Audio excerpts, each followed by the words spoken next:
Torcedor do São Paulo, bom dia. Bora começar amanhã aqui acompanhando, informações, notícias do Tricolor que joga amanhã contra o Nacional, primeira partida das oitavas de final da Libertadores. A mídia já projetando essa partida aí do São Paulo, esse primeiro jogo fora de casa. Créditos aqui na descrição. Deixa o like para estar fortalecendo. Se não é inscrito, se inscreva. Mas agora, bora pro vídeo, galera. Hoje, oitavas de final, e a gente já coloca na tela para você o chaveamento, fã de esportes. Tá aí, ó. De um lado nós temos São Lourenço e Atlético Mineiro, Grêmio e Fluminense, Talleres e River Plate, Colo-Colo e Junior Barranquilla. Aí a gente vira pro outro lado da chave com o Nacional do Uruguai, São Paulo, Botafogo e Palmeiras, Peñarol, The Strongest, Flamengo e Bolívar. Tá aí os jogos das oitavas de final que você acompanha pelos canais ESPN e também no Disney Plus. E aí, pra gente trazer esse tema aqui pro ESPN FC, claro que a gente vai falar dos times estrangeiros, Vitor Birner, mas a gente quer o foco em cima daqueles que estão em confrontos contra os brasileiros. Para você, Birner, qual o confronto mais fácil, qual o confronto mais difícil para os brasileiros nesse caso? Apesar do tamanho das equipes, do São Lourenço ser um grande na Argentina, em tese, esse, para mim, é o confronto mais tranquilo, porque o time perdeu jogadores importantes, porque não vem bem, né? E já não era uma grande equipe quando conseguiu a classificação, foi muito no limite. Então, para mim, esse deve ser o confronto que tem a coisa da camisa, de jogar fora, da tradição, que pega. Tudo isso pesa bastante, mas eu acho que deve ser o confronto mais fácil de ser resolvido. O mais difícil, para mim, acho que os brasileiros são favoritos em todos, tá? Porque tecnicamente tem as melhores equipes. É o do Flamengo. Primeiro porque a decisão é fora, na altitude. E lógico que o Flamengo é muito melhor individualmente que o Bolívar. E o Flamengo com o Tite é uma equipe, se não é tão consistente quanto eu imaginei que seria nesse momento da temporada, ela é uma equipe difícil de ser vencida. O Flamengo é capaz de ganhar de qualquer time, como a gente viu recentemente contra o Palmeiras, jogando dentro de casa tem uma capacidade de imposição muito forte. Só que a volta em La Paz, não é nem que o jogo só é difícil, é um jogo muito, a palavra exata é diferente. Porque como vão reagir os jogadores do Flamengo? Quem aguenta a altitude? Como se cumpre o plano de jogo? Então a decisão para mim fica muito focada na primeira partida, no jogo do Rio de Janeiro. Eu sei que o Flamengo pode ganhar do Bolívar fora, não é impossível. Só que se você for pensar das equipes brasileiras que jogam essa primeira fase, qual que joga contra um time estrangeiro que tem mais dificuldade de ganhar o jogo fora? Sem dúvida, ganhar do Bolívar em La Paz. Então, eu acho que, por isso, esse é o adversário dos brasileiros que pegam estrangeiros, o mais difícil de todos. Vocês concordam? Concorda, Abrelho? Eu concordo com o Birner que os brasileiros são evidentemente favoritos, não há como fugir disso pelo predomínio econômico, pela força dos elencos. Mas até se a gente fizer um pacote aí de mensurar o momento de cada equipe, tradição em Libertadores e também o que elas fizeram na competição, e aí fazendo essa média, eu vejo que o São Paulo tende a ter um confronto complicado com o Nacional. O Nacional é um clube que sabe jogar Libertadores, por mais que a primeira fase não tenha sido vistosa, é um time que trocou de técnico agora, o Martin Lazarte é experiente, assume a equipe, começa bem, são 6 jogos já e ainda não perdeu, e o time que recebeu reforços. Nico Lopes, por exemplo, passou aqui pelo futebol brasileiro, o Internacional foi contratado, pode ter aí esse fato novo como uma forma de surpreender o São Paulo. Estou de acordo com o Birner, o São Lourenço vive um momento muito complicado. O Romagnoli chegou até a entregar o cargo lá na Argentina, a diretoria ali manteve, mas está num momento de reformulação total. E o do Flamengo tem o fator altitude, mas tem também um Bolívar que aos poucos vai pegando casca em Libertadores. No ano passado já fez uma boa competição, tende a complicar principalmente por decidir em casa, na altitude, mas o Flamengo é muito superior tecnicamente. Tanto é que no jogo no Maracanã, pela primeira fase, o Flamengo venceu por 4-0 e poderia ter sido até mais. Então, se o Flamengo jogar tudo que pode, dificilmente deixa brecha para uma possível surpresa em La Paz. Então, eu vejo o São Paulo ali com uma missão um pouco mais delicada por isso. Enfrentar um tricampeão de Libertadores, um time que vive um momento novo, depois da demissão do Álvaro Recoba, é um novo técnico, novas ideias, reforços chegando. Por tudo isso, eu respeitaria bastante o Nacional nessa fase de oitavas. Mas foi um 4-0 em casa, mas também teve a derrota, né? Sim. Quando jogou fora de casa por 2-1 nessa primeira fase, o Flamengo contra o Bolívar, né? Sim. A não ser que, enfim, tô citando aqui o Flamengo, até por conta do que vocês falaram, mas quero também ouvir sua opinião, Thiago. Eu concordo muito com os companheiros, acho que os brasileiros também estão acima, acho que 60-40 praticamente todos os confrontos. 60% de chance para o brasileiro classificar aqui nessa fase. O Nacional acho que ainda está numa crescente, né?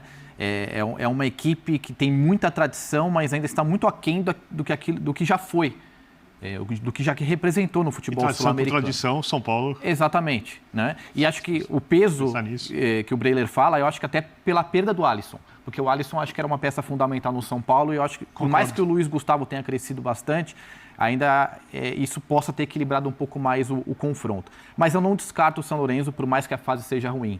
Perdeu o Barreiro, que era um atacante que foi para o River Plate, uma peça fundamental. Não tem aquela mesma defesa que a equipe tinha quando o Insua era técnico, era uma linha de 3 zagueiros muito consistente, apesar de que agora o time joga mais ofensivamente e tem um Leguizamon que vem jogando muito bem, o Paraguai pelo lado direito. Mas isso não é bom. O Barrios é um jogador importante, jogando mais centralizado agora. Perdeu o Giai também do lado direito. Eu acho que assim, mas tem o peso de ser um time argentino. E aí a gente acha que tem um grande exemplo, recentemente, o Boca, que era um time meia-boca e acabou chegando numa reta final de Libertadores contra o Fluminense. Então, o confronto Brasil-Argentina, eu acho que ele supera essa parte técnica. Acho que tem mais ingredientes nessa história. Eu concordo com o Birner, mas depende do primeiro jogo, porque o Flamengo pode decidir no primeiro jogo.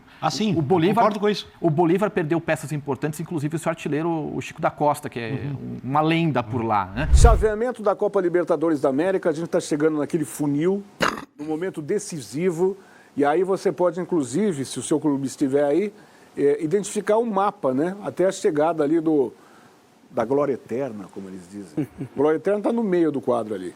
Então, do lado esquerdo, o Atlético Mineiro tem que passar primeiro pelo São Lourenço da Argentina, o jogo é hoje, lá na Argentina, lá em Buenos Aires, e o Grêmio pega o Fluminense, quer dizer, os vencedores vão se encontrar, se o Atlético passar, vai ser briga de brasileiros ali na próxima fase, quartas de final. Aí temos o Tajeres contra o River Plate sob nova velha direção, né, Berna? Galhardo, né? Ele está de volta. Ele está de volta, vejamos o que ele vai fazer. Primeira passagem dele pelo River foi espetacular, a passagem no Al-Ittihad foi péssima. Vejamos qual é a versão Galhardo no retorno dele ao River Plate. Ali a parte baixa não tem brasileiros. Colo-Colo pega o Júnior da Colômbia, um time chileno contra um time colombiano. Do lado direito, o Nacional do Uruguai enfrenta o São Paulo e o Botafogo pega o Palmeiras. Poderemos ter mais um confronto entre brasileiros aí nas quartas de final. E na parte baixa, Peñarol do Uruguai contra The Strongest da Bolívia. Aí tem a questão da altitude, né, se o The Strongest avançar. E Flamengo contra o Bolívar, que tem a questão da altitude, porque o Flamengo joga fora de casa na partida de volta, né, Berna? Exato, em La Paz, onde perdeu. Né, essas duas equipes se enfrentaram na fase de grupos. O Flamengo enfiou 4 no Maracanã e perdeu por 2-1 em La Paz. É bom negócio, né? Se repetir esses placares, o Flamengo se classifica. A gente não tem hoje o do Olímpio a Catacumba, mas olhando rapidamente ali, o Vitão. Oi. Quer dizer, abre de novo aí, Cafu. Quem que você acha que vai avançar até a glória eterna? Eu acho que o River Plate será finalista, porque eu acredito que a final vai ser em Buenos Aires, vai ser provavelmente no Monumental de Núñez. E a gente sabe como acontecem as coisas na Conmebol. No ano passado o Fluminense chegou na final do Maracanã, se não fosse o Fluminense seria o Flamengo. Eu acho que não vai, qualquer dividida vai ser pró-River Plate até a final. Então, do lado de cá, acho que vai dar River Plate. Até a semifinal ele vai tranquilo. Tá, então eu vou facilitar a sua vida, vou anotar no papel aqui. River Plate e acho que quem vencer de Palmeiras e Botafogo. Não, peraí, calma. River Plate, quem que enfrentaria...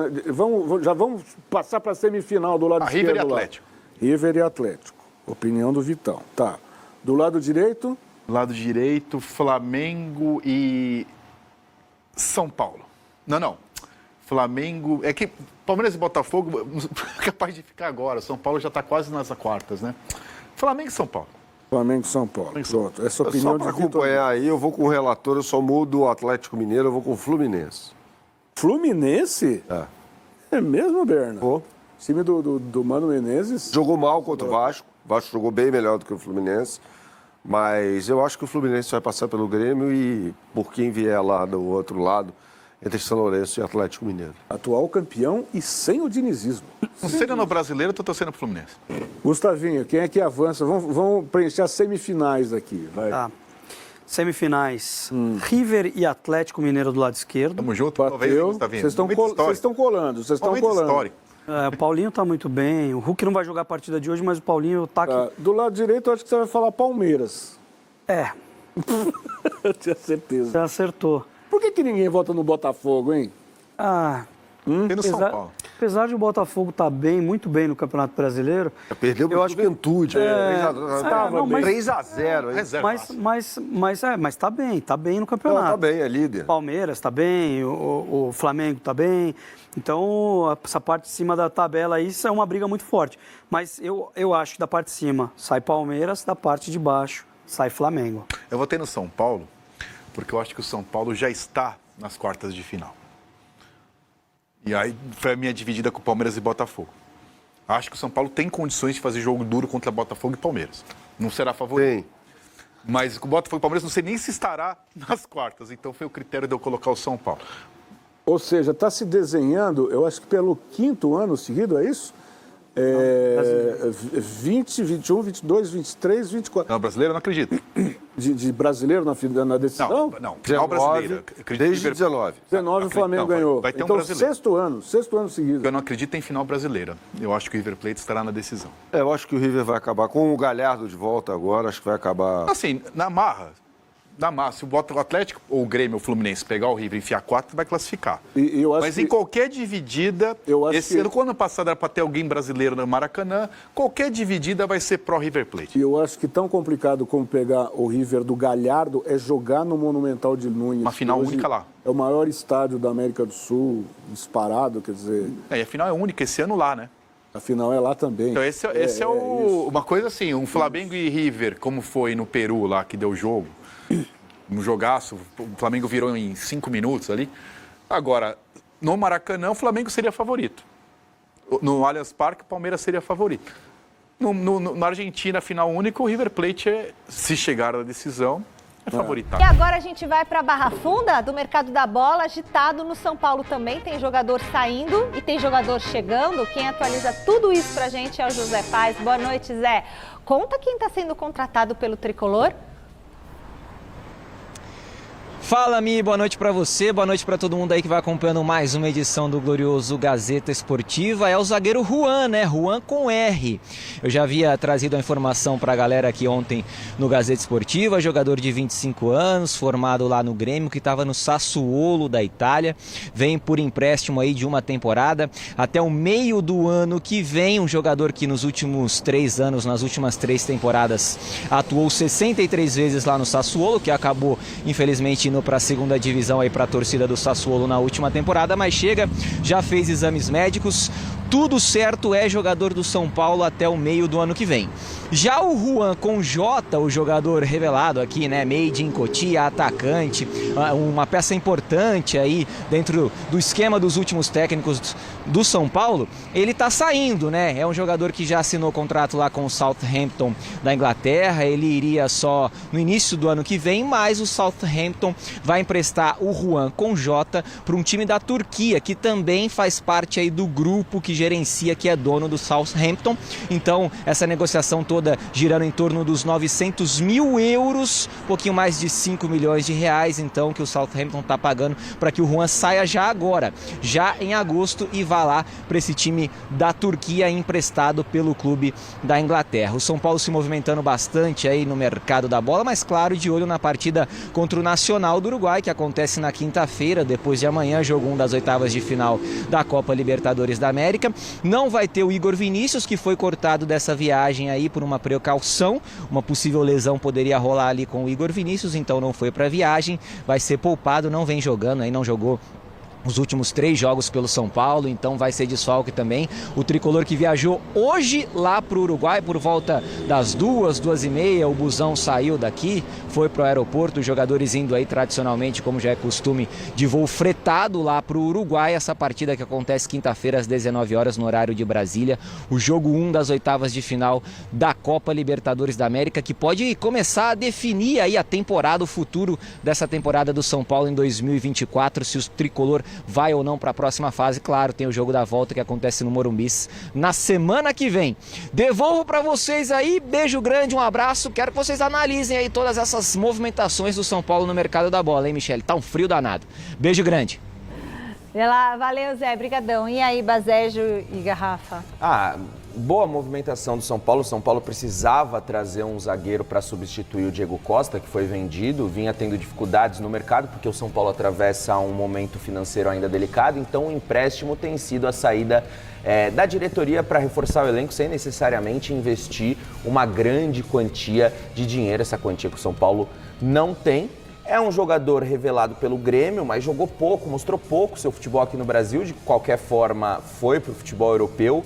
No Sassuolo não teve tanto espaço quanto teve no Grêmio, mas fez bons jogos que chamaram a atenção do departamento de análise de desempenho do São Paulo e agora chega para compor elenco, né? A princípio é para compor elenco, o São Paulo tem a sua dupla de zaga titular muito bem definida, que são os estrangeiros, né? O Arboleda e o Alan Franco. Mas, de qualquer forma, o São Paulo briga por 3 competições, a temporada é longa e o Zubeldia vai precisar de jogadores para poder fazer essa rodagem do elenco. Agora, o Juan, que foi negociado com o Southampton, a torcida pega bastante no pé dele, é um jogador que, revelado em Cotia, não conseguiu mostrar aquilo que se esperava dele. E, de toda forma, o São Paulo vai fazer um dinheirinho se conseguir, de fato, fechar essa negociação para ele ser liberado antes do final do contrato, que acaba no final do ano. E, na minha opinião, é um jogador que não vai fazer tanta falta para o setor ofensivo do São Paulo. Osmar Garrafa já comenta sobre a questão do tricolor. Antes eu tenho um recado. Osmar Garrafa, situação do São Paulo, está certo em trazer esse reforço justamente nessa posição? Trazer o reforço, ele se dá a partir do momento que você se desfaz de algum jogador. O São Paulo vendeu o Diego Costa. Então eu entendo, né, que os dirigentes devem sentar à mesa, e não na mesa, sentar à mesa, quando surge uma proposta dessa, para realmente avaliar se é importante, se vale a pena ou não a venda. É claro que o atleta às vezes força a venda porque ele tem interesse na negociação, todo o seu staff. Mas para o clube é interessante porque ele vende o Diego Costa. Ok, recebeu uma quantia, mas essa quantia, parte dessa quantia, vai ser investida num jogador que ainda é uma aposta. O quanto sobra? Como que fecha essa conta? Acredito que a diretoria do São Paulo tenha feito essa matemática. Sim. Porque não adianta, vendi, tem que vender, dinheiro no copo. Mas você pega o dinheiro, como o elenco é muito curto... E aí faz o quê, né? Você vai ter que comprar um jogador, aí você compra uma aposta. O Diego Costa é um cara que já conhecia o São Paulo, que supria muito bem a ausência ali do Zubeldia como opção. Mas é parte do jogo, né? Só um detalhe importante, que trazendo um jogador por empréstimo, com a opção de compra, caso ele vá bem... Sim. É uma situação, uma opção interessante, porque caso ele não vá bem, você não compra. Aspecto financeiro, sim, mas e tecnicamente também? Tudo isso tem que ser pesado, né? Sem dúvida, sem dúvida. Bom, vamos voltar para Ribeirão Preto? Bora para o interior?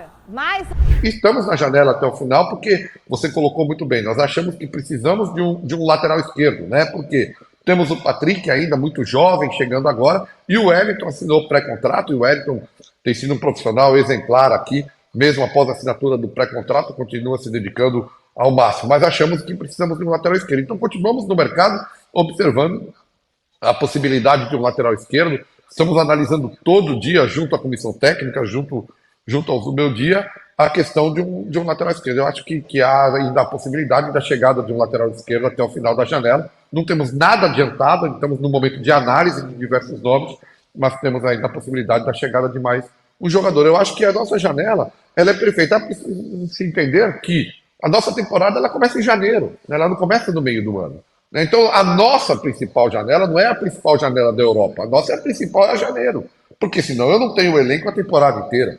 Podemos discutir se a temporada deve começar em janeiro, em julho, aí é outra discussão.